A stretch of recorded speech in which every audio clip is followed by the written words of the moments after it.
caught our little varmint. That's what was inside of my truck bed. Sucks.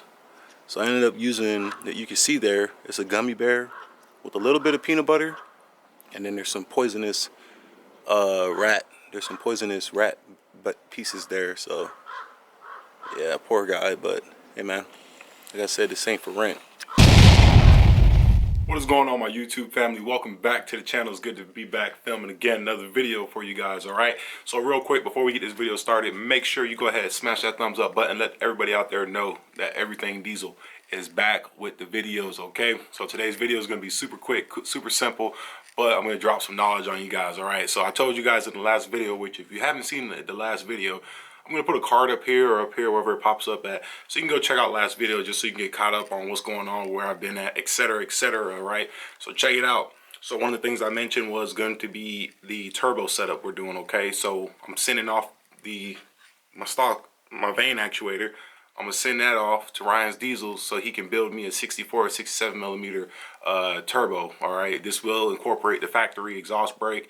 It should have a 6-blade billet wheel on the front with a 10-blade in the rear, if I'm correct. Don't quote me on that. I gotta, you know, do my research, but I'm pretty sure that's the setup is gonna be, okay? So I know a lot of you guys are wondering, like, well, Cam, why are you gonna do that setup if you already swapped it? You got the 369 SXE 3rd gen style from Smedin. Long story short is that I want to be able to maintain my exhaust brake, okay? But one of the things that kept me away from wanting to do that is drive pressure, because we do know that these stock turbos, bone stock from dealership, they do create drive pressure, just because that's just how the brake effect works in terms of squeezing the turbine wheel, opening and closing it. So it creates a lot of drive pressure. Drive pressure, aka essentially is excess pressure in your cylinder walls that can't escape fast enough. So you're bringing in 30 pounds of boost and you're exiting, I don't know, 20 pounds of boost, right? So your drive pressure is off by about 10 psi, okay?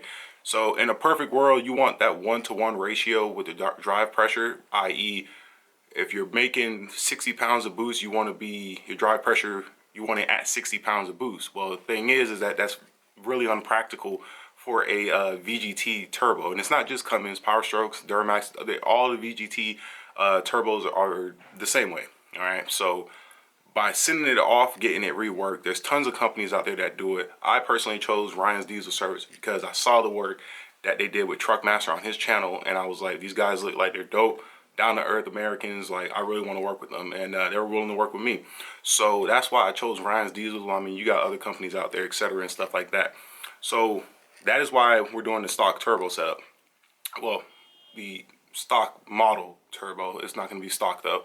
Another reason why is because eventually compounds are going to begin added to the truck.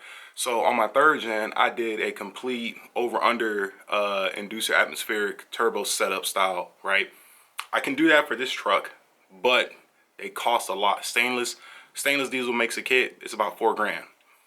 Or I can do the add a turbo kit, which is over half the cost less, i.e. we got the reworked turbo, the HE 300 or 351, whatever it's called. We got the reworked turbo from Ryan sitting in the bottom. And then up top, we'll just slap a 475 with some piping on it and call it a day. And that is an effective 650, 700 horsepower setup. Ultimate tow setup, keyword tow, ultimate tow setup. Fun to drive. You guys, I said in my last videos when I did the compounds on my 3rd gen Cummins, once you do compounds, it's really hard to not go back to compounds because the way it drives. Once you know what it feels like and what it runs like, a single turbo can't compete with it. I mean, yeah, they're fun, but at the end of the day, man, I'm telling you right now, you cannot compete with that. So what we got, that's my logic, or that's where we heading at with the turbo, okay? So what we got over here is my stock turbo. So this is a let's see, HE, whoever wants to focus. It says here HE 300 VG. I don't know, but this is a bone stock turbo for a 4th gen Cummins 13 to 18 model, I believe. All we're doing is taking off the actuator. Super simple. You can actually change your actuator on your truck. And if you want to do that, all you got to do is take off this bolt, and then these bottom bolts. These 4 Allen screws, they're I think they're 5 mils. Take them out, pull straight back, your actuator's off. All right. If you are changing your actuator to put a brand new one on it and your turbo is installed in the truck, you will have to do a vane position relearn on your turbo. They sell kits, little machines you can rent to reprogram your vane angles. Also, Alpha OBD is an excellent software that you can do that with your phone, and it's cheap. It's like $50. So I'll put a link down below to Alpha OBD. You can get the computer version or the phone version. I highly recommend the phone version. Much simpler to use. But just know that if you're going to put a brand new, never programmed actuator on your turbo, it needs to be programmed. Now you can buy some that already come pre-programmed. That's 100% normal, where you just install it, plug it up, and go. But just the FYI. So let's go ahead. I guess I'll let y'all see this turbo real quick. So undivided. Yep. It's clean, but it can be better, you know. So what's going to end up happening is I'm essentially going to have this turbo, which I'm probably going to end up selling it, because I'm going to have this turbo with no actuator just sitting here. And it works perfectly fine. There's nothing wrong with this turbo. This turbo has roughly 15-ish thousand miles on it. When I bought the truck, I Carfaxed it. The truck has 163,000 miles on it.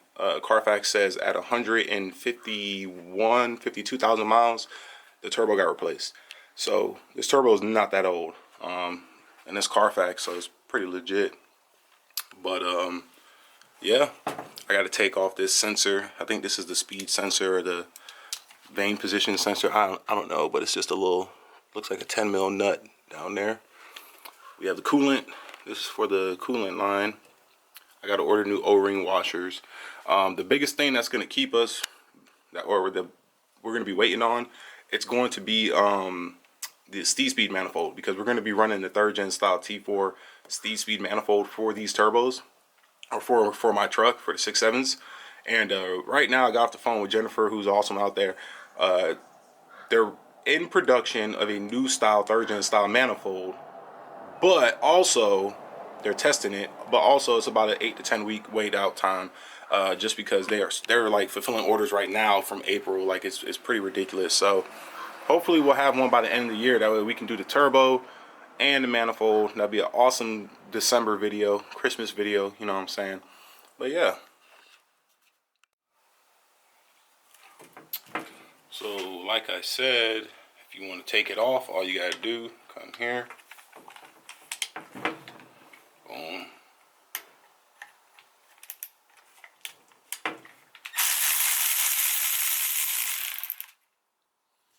That's one.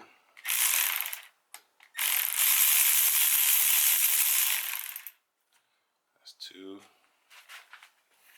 Come down here.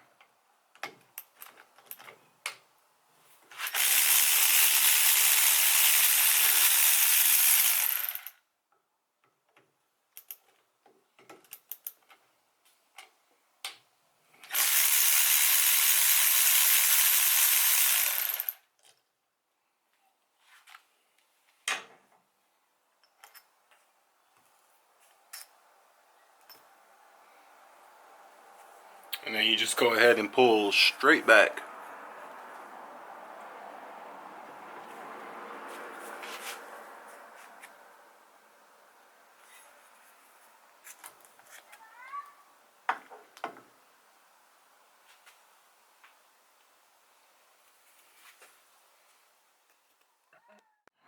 And there you go. Actuator is removed. Long bolts on the bottom, short bolts on the top, or screws, but better yet. I'm gonna slap these back in so I don't lose them. I'll put the bottom ones in later. This is my first time ever taking an actuator off. You guys know I haven't really messed with the. This is what it looks like. You can see right there. There's the motor, the cog. Whenever she wants to focus. Let me turn up the whatchamacallit. Oops. Yeah. And then you got this one over here. and it looks pretty clean. So I know this isn't that old. I can tell just by looking at the innards on here. That looks pretty fresh. It still has some. Oh yeah, look how clean that whatever it's called, almost like an anti-seize type grease or something. Like maybe it's white dielectric grease, I don't know. Nice. Alright, you guys, that's going to go ahead and do it for this video. Super simple, super quick, informative. Wanted to get straight to the point, you guys. I'm going to go ahead and drop a link to the website for Ryan's Diesel's performance down below. And then I'm also going to put a link for the Alpha OBD software. It's basically, you can do a lot of stuff. You can like turn on remote start. You can do a bunch of stuff with it. I'm going to put a link for that down there. But yeah. So hopefully this video helped you guys out, answer some questions. If you guys got questions or anything, you guys know I love to hear from you down below. Drop a comment. Don't forget, smash the like button on your way out to help the video out. Just gets it out there again. I've been gone for a minute, so I'm just trying to get the algorithm flowing again. Let YouTube know, hey, I'm still alive. Let me know what you guys think. I saw somebody comment before that they're running the Ryan 6467 and they love it. I can't wait to put it on. I'm actually really excited. I think it's gonna be good. It's gonna be a good time. So what we'll do is drop a comment. Tell me what you think. Would you run this setup? Also, tell me what size compound or what size turbo, if I was gonna run compounds, what would you put on top? Would you do a 475? Would you do another 480 like I did on my 3rd gen, because I had a 366 with a S480 on top? So comment down below. I want to hear what y'all got to say. Can't wait to hear from you guys. Thank you so much for joining the channel today. Until next time, peace out. Take care. Have a good week. All that stuff. I will see you guys shortly and see you guys soon. Peace out.